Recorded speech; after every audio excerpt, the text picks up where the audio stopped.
নমস্কার, আমি অ্যাস্ট্রোলজার শ্রীময়ী সায়নী। আপনাদের সকলকে আগমনী জ্যোতিষ কথায় স্বাগত। 2025 একটা নতুন বছর শুরু। নতুন বছরের সাথে সাথে নতুন বছরের প্রতি আমাদের এক্সপেকটেশন, বিভিন্ন রকমের প্রত্যাশা, বিভিন্ন রকমের আশা, সবকিছু নিয়ে কিন্তু আমরা নতুন বছর শুরু করি। তাই আমি আপনাদেরকে বলেছিলাম কোন রাশি কিরকম যেতে পারে সেই বিষয়ে আলোচনা করে চেষ্টা করব আপনাদের জীবনকে আরো বেশি স্মুথ করার এবং আরো বেশি স্বচ্ছ করে তোলার। আমি এর আগের ভিডিওগুলোকে স্টেপ যতটা পেরেছি আপনাদের সাথে শেয়ার করার চেষ্টা করেছি এর আগের রাশিগুলো। আজকে পরবর্তী রাশি অর্থাৎ কন্যা রাশিকে নিয়ে আপনাদের সাথে আলোচনা করব। জানবো এই 2025-এর যে ট্রানজিট আসতে চলেছে, বিশেষত শনি, বৃহস্পতি এবং রাহু কেতুর এই ট্রানজিটের মেন ভার্সনে কি কি সমস্যা দেখা দিতে পারে কন্যা রাশির, বা কি কি ভালো মন্দের দিক আসতে পারে কন্যা রাশি, কেমন যেতে পারে তাদের শরীর স্বাস্থ্য, তাদের আর্থিক জীবন, তাদের কর্মক্ষেত্র, তাদের বৈবাহিক বা প্রেম ঘটিত জীবন এবং বা তাদের শিক্ষাক্ষেত্র। চলুন তাহলে শুরু করা যাক।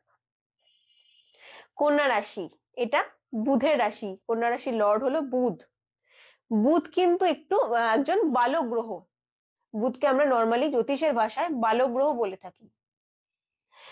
বালক কথাটা শুনে আশা করি আপনারা বুঝতে পারছেন কন্যা রাশির জাতক জাতিকাদের মধ্যে কিন্তু একটা বাল্যসুলভ আচরণ কিন্তু নর্মালি দেখা যায়। তারা কিন্তু সবসময় প্রাণোজ্জ্বল এবং সবসময় হাসি খুশি ঠাট্টার মধ্যে থাকতেই কিন্তু ভালোবাসে, এটা তাদের নর্মাল নেচার। কিন্তু তাদের 6th হাউসের লর্ড হচ্ছে শনি, 6th এবং 5th হাউসের লর্ড। সে ট্রানজিট দিচ্ছে 30শে মার্চের পর তাদের সপ্তম ঘরে, অর্থাৎ কন্যা রাশির কিন্তু শনির ঢাইয়া শুরু হচ্ছে। কন্যা রাশির এই বছরের শুরু কিন্তু হবে প্রচুর নতুন প্রত্যাশার সাথে এবং প্রচুর নতুন ক্ষেত্রে কিন্তু নতুন অ্যারেঞ্জমেন্টের সাথে। যারা বাইরে কোথাও পড়াশোনার জন্য ট্রাই করছিলেন বা কর্মক্ষেত্রের জন্য ট্রাই করছিলেন, তাদের কিন্তু হয়ে যাওয়ার সম্ভাবনা আছে একটা বছরের প্রথমেই।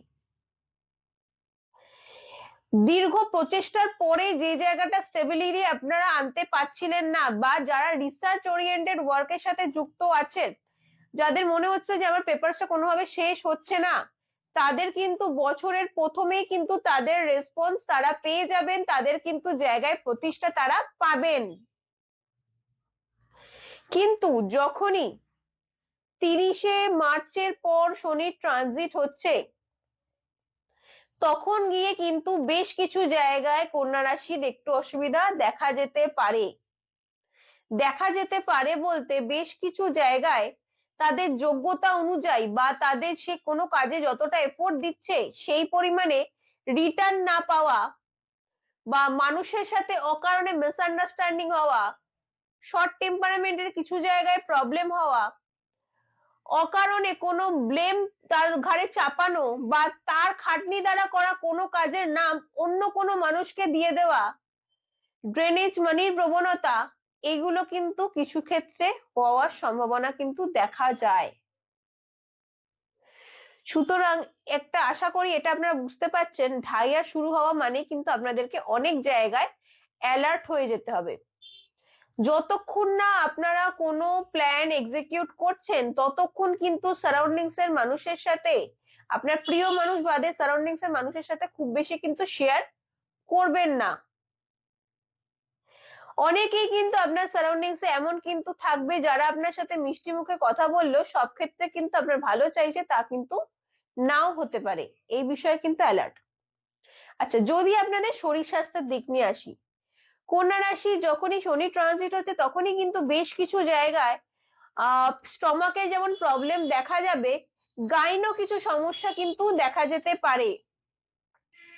অন্যদিকে শর্ট টেম্পারামেন্ট নেচার এবং অত্যাধিক চাপা দুশ্চিন্তার প্রবণতা কিন্তু দেখা যেতে পারে। তাদের নার্ভাস সিস্টেম এবং বোনসে কিন্তু চোট হওয়ার একটা সম্ভাবনা রয়েছে। বডিতে পেনের সমস্যা কিন্তু দেখা যাবে। দাঁত সংক্রান্ত কোনো সমস্যা কিন্তু দেখা যেতে পারে এবং স্কিনে অ্যালার্জি জনিত কোনো সমস্যা দেখা যেতে পারে। এই বিষয়গুলো নিয়ে কিন্তু একটু অ্যালার্ট থাকবেন। নিজের মধ্যে সংযম বাড়ান, নিজের প্রতি কনফিডেন্স বাড়ান, অন্যের কথা দ্বারা প্রভাবিত হবেন না। আপনার নিজের সংযম কিন্তু আপনার অনেক ক্ষেত্রে সুস্থ জীবন কিন্তু আপনাকে দিতে পারে। এবার আসি কর্মজীবনের ওপর। কর্মজীবনে কিন্তু আপনি দেখবেন আপনার কিন্তু সারাউন্ডিংসে অনেক ক্ষেত্রে কিন্তু আপনার ওয়ার্ক প্রেশার কিন্তু বাড়বে, আপনার উপরে কিন্তু অনেক দায়িত্ব বাড়ানো হবে। আপনার নতুন ক্ষেত্রে কিন্তু নতুন পজিশনে কিন্তু আপনার প্রমোশন হবে, কিন্তু আপনি যতটা এক্সপেক্ট করছেন সেই পরিমাণে পেতে আপনাকে কিন্তু কিছু জায়গায় একটু কিন্তু আপ এন্ড ডাউন ফেস করতে হতে পারে। আপনার ওপরের যে বস আছেন তিনি কিন্তু অকারণে আপনাকে কিছু জায়গায় হ্যারাস করতে পারেন। এই বিষয়টা ভীষণভাবে অ্যালার্ট থাকবেন।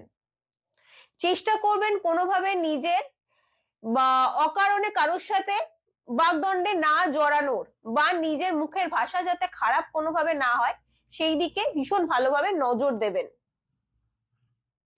চলুন এবার আসি অর্থনৈতিক দিক। কন্যা রাশিরও কিন্তু অর্থনৈতিক ক্ষেত্র বেশ ভালোভাবেই কিন্তু গ্রো আপ করবে। আপনাদের হাতে কিন্তু টাকার ফ্লো বাড়বে, কিন্তু একটু বিশেষভাবে কিন্তু সঞ্চয় ক্ষেত্রে নজর দিতে হবে, না হলে কিন্তু টাকা যেমন একদিকে আসার সম্ভাবনা বাড়ছে, অন্যদিকে কিন্তু টাকা বেরিয়েও যেতে পারে, ড্রেনেজ মানি প্রবণতা কিন্তু বাড়তে পারে।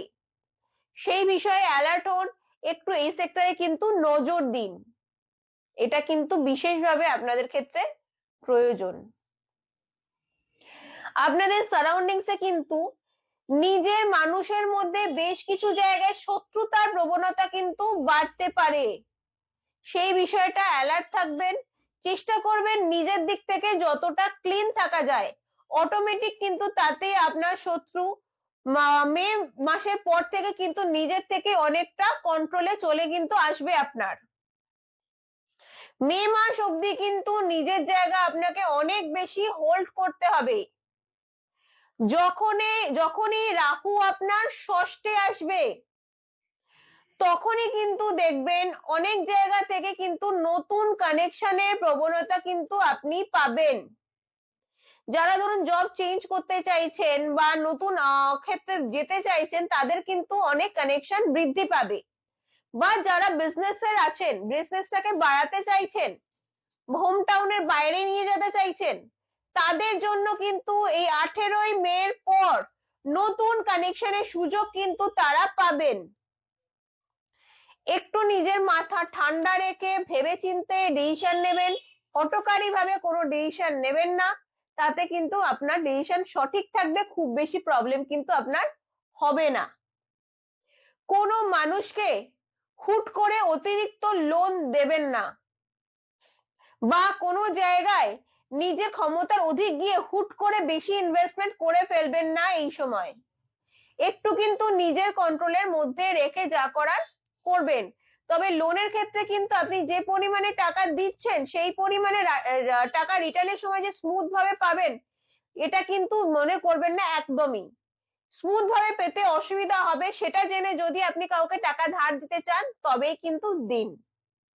চেষ্টা করবেন নিজেও কিন্তু চটজলদি কোনো বড় লোনের ক্ষেত্রে কিন্তু জড়িত না হওয়ার। এবার আসি বৈবাহিক দিক বা প্রেমময় দিক। যাদের কিন্তু বিয়ে হয়ে গেছে, নতুন বিয়ে হয়েছে, তাদেরকে একটা কথা বলবো, চেষ্টা করুন পার্টনারের সাথে অকারণে যাতে শর্ট টেম্পারমেন্ট নেচার না ক্রিয়েট হয়, বা ওনার কথাটা একটু বোঝার চেষ্টা করুন।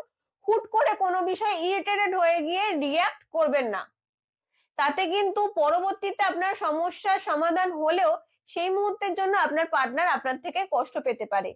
পার্টনারের শরীর স্বাস্থ্য নিয়ে একটু বেশি কেয়ার করুন, একটু নজরে রাখুন। এবং আপনারা কিন্তু চাইলে এই সময় সন্তান ক্ষেত্রের জন্য কিন্তু প্ল্যানিং করতে পারেন।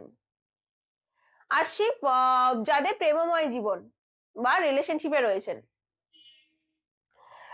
যারা রিলেশনশিপে রয়েছেন তাদের ক্ষেত্রে একটা কথা বলবো, কিছু জায়গায় কিন্তু অন্য কোনো ব্যক্তির দ্বারা, সেটা ফ্যামিলিগত হতে পারে, ফ্রেন্ড সার্কেলে হতে পারে, আমি যে অন্য কোনো রিলেশনশিপেরই কথা বলছি তা কিন্তু নয়, অন্য কোনো ব্যক্তির দ্বারা আপনাদের দুজনের মধ্যে কিন্তু অকারণে ভুল বোঝাবুঝি সৃষ্টির কিন্তু একটা প্রবণতা দেখা যায়, এবং কিছুটা আপনার শর্ট টেম্পারামেন্ট কিন্তু সেই জায়গাটাকে বৃদ্ধি করিয়ে দিতে পারে।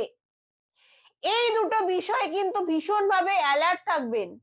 কোন রকম দুজনের মধ্যে ভুল বোঝাবুঝির কোনো কারণ দেখলে চেষ্টা করবেন যতটা আর্লি সম্ভব নিজেদের মধ্যে দুজনে কথা বলে মিটিয়ে নেওয়ার। কোনোভাবে থার্ড পার্সনকে চট করে অ্যালাউ করবেন না, তাহলে না হলে কিন্তু অসুবিধা হতে পারে। আমি চেষ্টা করলাম আপনাদেরকে কন্যা রাশির জীবনযাত্রা কেমন যেতে পারে 2025-এ তার একটা ধ্যান ধারণা দেওয়ার।